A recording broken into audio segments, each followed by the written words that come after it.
и кога зборуваме за високите температури во комбинација со тоа што се е важно кога зборуваме за сообраќајниот метеж или за возење одговорно и да се биде дел од сообраќајот, а сепак треба да се биде одговорен, а сите ние да се чувствуваме безбедно, и тоа е едно важно и клучно прашање. Сега зборуваме ние во утринската програма на овие теми и особено даваме значење на кампањите кои што се организираат, а кои што имаат за цел да ја подигнат свеста и малку подетално да се зборува за тоа што се и како треба да се почитуваат сите сообраќајни правила и што значи да се биде одговорен учесник во сообраќајот, без разлика дали сме во автомобил, дали сме на мотор, дали сме на велосипед, тротинет и така натака. Ние ќе зборуваме во продолжение за уште една нова кампања која што ја организира Републичкиот совет за безбедност на сообраќајот на патиштата, носи кацига, вози одговорно, со оглед на тоа што нели во текот на летниот период се повеќе имаме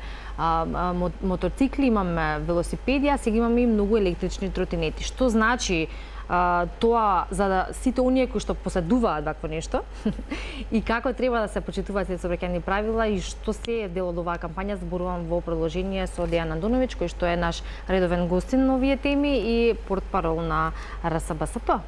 Добро утро, Дејан, и добро ни дојде во утринската програма. Добро утро и подобро ве најдов.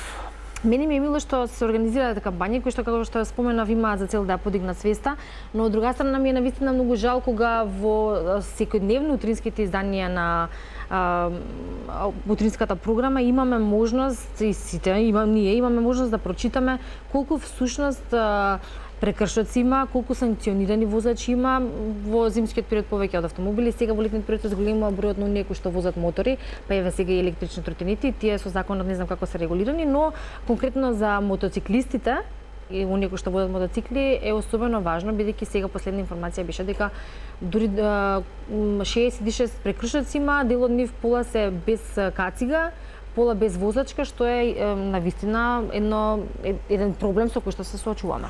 Па тоа подолго време трае, се работи практично оваа кампања за мопеди, оние до 50 кубици. Значи, овие што имаат поголеми мотори се многу, ми се чини, подисциплинирани и по професионални во своето однесување, сите имаат А категорија положено, носат повеќе или помалку кациги, заштитна облека, бидејќи тие мотори се многу и посилни и побрзи, но зборуваме сега за велосипеди, зборуваме за електрични тротинети и зборуваме за мопеди, каде што е поголем процентот на оние што не носат заштитни кациги, а се законски обврзани, зборувам за мопедите и за вашите гледачи да информирам и овие што возат електрични тротинети, што е едно ново превозно средство, па се уште се обидуваме да го ставиме у која рамка ќе биде и како ќе биде, бидејќи не само во нашата држава, туку и на светско ниво електричните тротинети дојдоа побрзо од што законодавецот успеа да ги стави во некаква рамка. Оваа кампања има за цел, сведоци сме нели со високите температури, со поскапувањето на горивото, луѓето земаат алтернативни превозни средства, гледаме на улица многу велосипеди, многу електрични тротинети, повторно ќе кажам, кои се доста популарни и некако оваа кампања се однесува пред се на нив, бидејќи сакаме да им посочиме, да ги подсетиме дека тие не се без законски обврски, дека имаат законски обврски и дека подлегнуваат на санкции доколку не се однесуваат според правилата и прописите. Пред се нели велосипедите, каде што се знае и електричните тротинети каде треба да се движат, а исто така и мопедите. Но и направивме една кампања со партнерот, нашиот редовен партнер МВР, Министерството на внатрешни работи, имавме во саботата и во медиумите излеговме каде што гледавме и означевме кампањата дека ќе се санкционираат сите оние кои не носат кациги, но што е важно и што е улогата на мое гостување. На сите гостувања и институцијата која представувам има за цел да апелираме. Зошто да ве казнат? Ајде, не мора да ве казнат, ајде вие земете, разберете дека треба да носите кацига, бидејќи кацигата ви го чува животот. Не се работи за тоа дали ќе ве види некој полицаец и ќе ве казни или можеби нема да ве казни. Се работи за тоа вие кои ќе седнете на превозното средство да имате кацига. Електричните тротинети исто така се обврзани да носат кациги и ноќно време со падот на ноќта се до раните утренски часови доколку се движат имате и рефлектирачки елек, бидејќи ноќно време не се забележуваат, брзи се, мали се, неприметни се, додека за велосипедите заштитната кацига не е законски обврзана, но се препорачува, а јас би рекол тоа е веројатно поради некои други причини, зошто ако возите велосипед да немате убава кацига која стварно може да ве заштити, да ви го заштити животот. Така. Оние кои што и како што искоментиравме претходно се занимаваат можеби малку по-професионално, рекреативно, но малку по, нели? Да, јас ги делам малку, тоа не е по наука и не е можеби бидејќи сум новинар, па слободно го реков тоа, има велосипедисти и има луѓе кои користат велосипед по потреба. Овие велосипедистите се обично сме сведоци на улиците да ги видиме во со скапи велосипеди, луѓе кои не штедат пари за опрема, кои убаво изгледаат, нели? Да, кое можеби има и тоа една од причините, но генерално се по правила и прописи и оние кои возат велосипед, кои го користат кампањски по потреба, тие ми се чини се можеби и најнедисциплинираните учесници во сообраќај, бидејќи ајде нека се лути кој колку сака, кога ќе прошетате низ градот, колку пати ќе видите како вози во спротивна насока, како вози на место каде што одат пешаци, иако има велосипедска патека, како вози се однесува дека е моторно возило, па вози по улица, вози во контра смер, не е во близина на тротоарот и она што можеби е најголем прекршок според мене, а тоа е преминот на пешачки премин, доколку не знаат гледачите, на пешачките премини од десна страна секогаш има една црвена лента, таа е за велосипеди. Не може тој додека вози како моторно возило да му текне па да сврти и на пешачки со велосипед да помине, така може некого да повреди. Или ако нема таква црвена лента да се симне од велосипедот и со буткање да ја премине пешачката зебра, бидејќи кога ќе се симнете од велосипед, тогаш сте пешаци. Значи тоа се некои културни, би рекол, тоа е етика сообраќајна, тоа е сообраќајна култура основа. Зарем јас треба да му кажам дека не треба да ми сече пат на пешачки премин и да ризикувам да може да ме удри или да вози во контраправец? Затоа велам, има разни луѓе, све зависи од карактерот, но генерално нашата улога е да посочиме, да ја подигнеме јавната свест, да ги потсетиме луѓето дека треба да внимаваат кога се во сообраќај, да почитуваат правила и прописи и да ги почитуваат другите кои се во сообраќај. Законодавецот све предвидел, вие само треба да се однесувате според правилата и тогаш ќе немаме голем или ќе немаме никакви жртви. Да, она кое што, ете, во согласно со кое што го спомена и да се надоврзам, се во што е дел од сообраќајот има свое место, каде и како треба да се вози и кои правила треба да се почитуваат и за електричниот тротинет сега и за велосипедите па и за мотоциклите, но има исклучоци. Секогаш имало и ќе има исклучоци. Важно е бројката на тие да не е голема, како што е генерално како што е во моментов. Можеби процентуално ќе се зголемува, ќе се намалува со оглед на ефектот кој што ќе даваат вовите кампањи, но сепак во нашето општество таа бројка можеме да кажеме дека е голема и покрај санкциите кои што ги имали, контролите кои што постојат. Ние се лутиме кога ако возиме велосипед, имаме пешаци на велосипедската патека, бидејќи знаат дека тоа е велосипедска патека, а се и одат слободно на велосипедска патека. На кеј, кај што исто така има велосипеди, може да се најде некој со мотор. Овие кои што ги спомнавме електричните тротинети, тие може да се најдат секаде, дури да ги видиш, да не ги видиш, да не ги чуеш и со брзина која што најчесто, јас колку што можам да видам и е недозволено, односно не може да биде толку брзи на тротоар. Мора да кажеме една работа, тоа е дека тоа е се до, пак повторно ќе кажам, сообраќајна култура. Зошто? Бидејќи кога сте велосипедист ви сметаат пешаци, кога сте пешак ви сметаат велосипеди, кога сте за моторно возило ви сметаат сите, освен, нели, вие сте секогаш во право, тоа е една сообраќајна култура која се обидуваме преку овие кампањи да ги ајде да ја сузбиеме. Се работи за тоа дека првин сите сме пешаци. И поради тоа пешаците имаат најголеми, да кажам, предимство на движење во сообраќајот. Но и тие подлегнуваат под санкции. Не може да преминува кај ќе му текне и кога ќе му текне. Исто и за велосипедите. Велосипедите немаат предност каква што би сакале да имаат одредени луѓе кои возат велосипед. Значи си има законски правила и прописи кои треба да се движат. Што се однесува до бројката, ако гледаме статистички, бројката се намалува. Еве ќе дадам еден пример, до денеска последнава година имаме 44 жртви, во истиот период минатата година во ова време имавме 58 жртви. Значи ако гледаме математички и статистички, ќе кажеме па ова е добра година. Меѓутоа, не е добра и една жртва во сообраќајот е голема загуба и е голема трагедија. Што му значи на семејството што загубило некој близок член во сообраќајна несреќа, ако види дека е па добро, само ги тие 44 и некој мој, ама има намалување. Значи работата е да се дојде до 0 жртви во сообраќајот. Што се однесува до вашата забелешка за санкциите, има репресивни и превентивни санкции, би рекол, луѓе кои се склони кон непочитување на правилата и прописите и кои често се казнувани, ништо не им значи уште една казна во животот, а голем ризик прават и за својот живот, и за животот за своите сопатници, и за оние кои во тој момент на несреќа се нашле во нивна близина.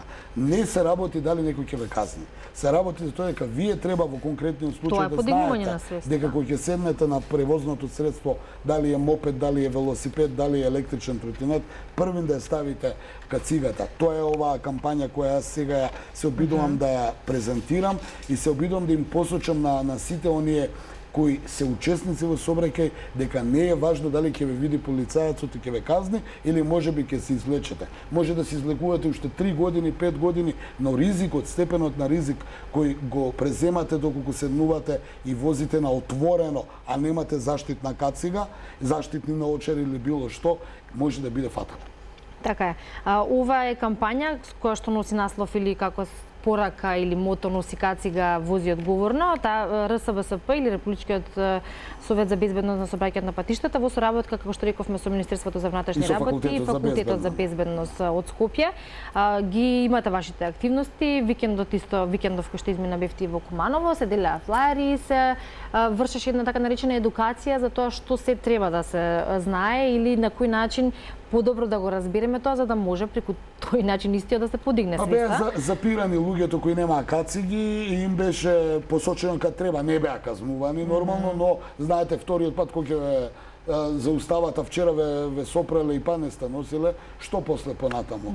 Сега казните, повторно ќе кажам, се покажа дека репресивните мерки не даваат големи резултати. Не даваат ни превентивните, некаква комбинација. Токму ова е мојата улога и улогата на институцијата која представувам. А тоа е да се обидеме да апелираме до луѓето да разберат дека треба да се носат кациги. Значи од секогаш треба да се носат кациги. Не го измислил тоа никој денеска. Знаете, ние во сообраќајот денеска имаме проблем што технолошките достигнувања и новите видови на превозни средства одат многу побрзо од што може да се развие инфраструктурата за нив.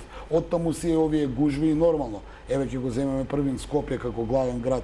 Нормално е дека улиците не може толку брзо да се шират колку што може да дојдат нови и нови возила и нови типови на возила. Ми се чини технолошки тек доправа ќе ги гледаме, но што можеме да направиме? Можеме, затоа имаме кампањи низ целата година од разен карактер. Можеме да внимаваме каде се паркираме. Зошто да ја оставиме на улица пар? Има паркинг места, таму паркирате. Можеме се движиме таму каде што треба. Повторно ќе се вратам на оваа кампања. Не може тој со електричен тротинет да вози во контраправец, да мисли дека е пешак. Не е пешак. Тој е на ранг на велосипед, ќе вози на велосипедска патека. Се знае колку смее да вози, се знае доколку кој смее да вози, каде смее и кога смее да вози. И сето друго е кршење на закон. Сега дали ве видел полицаецот да ве казни или може не видел или некој случаен минувач ви истепал, тоа е веќе друга работа. Да. Тоа е веќе надвор од оно што може да се биде под контролан или сите сме нервозни и мораме да внимаваме бидејќи сообраќајот е сите сме учесници во сообраќајот и никој од нас не е имун на некакви евентуални последици. Да, и се работи за нашата целокупна безбедност или од една страна одговорност на секој нас, од друга страна безбедност. Или Ивана ќе бидам послободен ќе кажам не му правите на учесникот во сообраќај нешто што не ќе те вас да ви прават. Апсолутно е така, да. Овие флаери беа делени исто во склоп на кампањата, биди внимателен и одговорен учесник во сообраќајот и го разгледа флаерот, нема нешто што не може да не му биде јасно на секој поруки кои што ќе го добие флаерот. Значи читко, јасно, гласно напишано, едноставно, разбирливо, како на, да речеме, детово прво оделение за тоа што и како значи електричен тротинет, колку треба се вози, дали треба се вози, каде треба се вози и сето она кое што би требало да ни биде јасно. Секој оној кој има честни намери и сака да биде безбеден во сообраќај треба да се придржува кон тие правила, бидејќи повторно ќе кажам, тоа е предвидено така бидејќи овие превозни средства не се толку безазлени како што изгледаат. Ништо помалку не се безбедни од возила, тешки возила, моторни возила и останато. И ризикот си постои. Ризикот си постои, оттаму и треба да се однесуваме по правила и прописи за да бидеме безбедни и ние и луѓето околу нас. Да, затоа ние и често ги имаме овие теми во утринската програма и сметаме дека треба да ги има често, се додека постојат бројки кои што ги кажуваме за кои што не можеме да се пофалиме, напротив, треба се повеќе да се апелира, да се организираат и реализираат вакви кампањи, да се подигнува свеста кај граѓаните, така и нели во чекор со тоа и темите во кои што ќе продискутираме за тоа до каде Мораме сме. да ги потсетиме луѓето, да, бидејќи сообраќајот ни стана на сите нас рутина. Да. Ние веќе не размислуваме за некои други проблеми, влегуваме во возилото, тргаме, не се ни сеќаваме како сме тргнале, што едноставно по една инерција се движиме, гледаме што побрзо да стигнеме од точка А до точка Б, прито кршејќи ги правилата, сите ние повеќе или помалку. Оттаму и овие апели цела година се дека треба да бидеме поконцентрирани, да не мораме да брзаме, значи тука и нели брзината, бидејќи дали ќе стигнете 5 или 10 минути порано, ништо не значи, а ризикувате многу при престројување, при кршење на правилата и прописите. И сето она што не треба да се прави, први не е културно, потоа и не е законски. Така е. И ќе се согласат веројатно и оние кои што не следат и оние кои што секојдневно се дел од сообраќајот, тоа дека не поминува ден, а да не забележиме на улица некој од нас паралелно што вози, преминува или како и да не прави прекршок. И таа слика кажува дека ние сме далеко од тоа што треба да бидеме и дека треба да или не култура.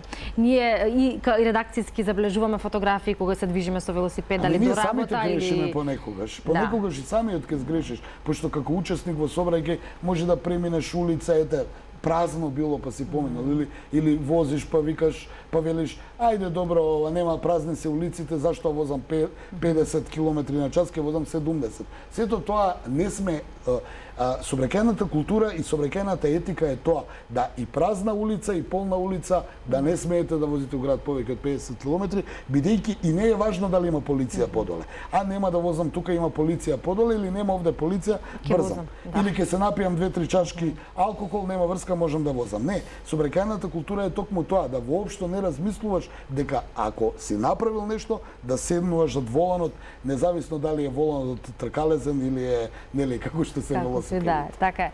Секој од нас треба индивидуално да даде свој удел, да размислува трезвено и да се разбира биде одговорен во учесник во сообраќајот и верувам дека со овие наши разговори придонесуваме барем колку толку да ја пренесеме пораката. Благодарам за гостувањето. Овие се маечки кои што ни ги донесе, редакцијски за нас, но се разбира и како дел од кампањата со кои што се пренесува пораката. Сакам само да укажам или да информирам дека од денеска почнуваме и летна кампања, секоја година ја правиме и ќе работиме во наредниот период. Вие медиумите, Телма телевизија дава огромна медиумска поддршка за сето тоа. Да укажам дека летната кампања нели почна годишните одмори, се зголеми фреквенцијата на сообраќај. Сведоци сме на големи температури, високи температури. Кампањата има за цел да им укажеме на граѓаните кои нели со зголемувањето на фреквенцијата одење на годишни одмори, да им укажеме дека летните температури и возењето по високи температури не е ништо помалку опасно од она што зимно време апелираме голомразица и магла и дожд и снег. Напротив, се смета дека дури во високите температури е многу поголема опасноста, дури медицински се вели дека кога сте под умор и под голема жештина е како да сте пиеле алкохол, да апелираме дека и медицински и секако друго доколку тргате на пат, возите 2 часа, половина час одморете, немојте одеднаш да возите рутата каде што одите доколку е подалечна дестинација. Секогаш имајте литро вода за пиење ладна во возилото за да се освежите. застанете немојте да застанувате на оние ленти коловозни од десно да одморите туку на некаква бензинска пумпа, каде што ќе се напиете едно кафе, ќе одмижите 20 минути, ќе се одморите, ќе продолжите понатаму. Бидејќи доколку тргате на одмор, дека одморот биде одмор, а не да биде, не дај Боже, некаква несакана трагедија. Така, што значи оваа кампања за која што првично зборувавме, носењето кацига и безбеден во сообраќајот и летната кампања која што е стандардна веројатно во текот на летниот период, како би се потсетиле сите овие препораки што се треба да се прави, односно да се внимава кога веќе сме учесници во сообраќајот. Благодарам Дејан за денешното гостување и ние сме тука и понатаму да информираме за активностите на Републичкиот совет за безбедност на сообраќајот на патиштата, но и да пренесеме за полесно пренесување на апелот и пораката. Ви благодариме на вас за медиумската поддршка која ја добиваме во овие кампањи, ја имаме низ целата година, така да се надевам дека наредниот период повторно ќе можеме да дојдеме да апелираме, информираме и укажуваме за тоа како ве сообраќајот. Повторно ќе кажам, сите сме учесници во сообраќајот и никој од нас не е имун од несаканите последици во сообраќајот. И ќе бидеме среќни ако има тоа поголем ефект и се намалува статистички бројката, а и вака како очевидци да не гледаме толку многу сообраќајни прекршоци.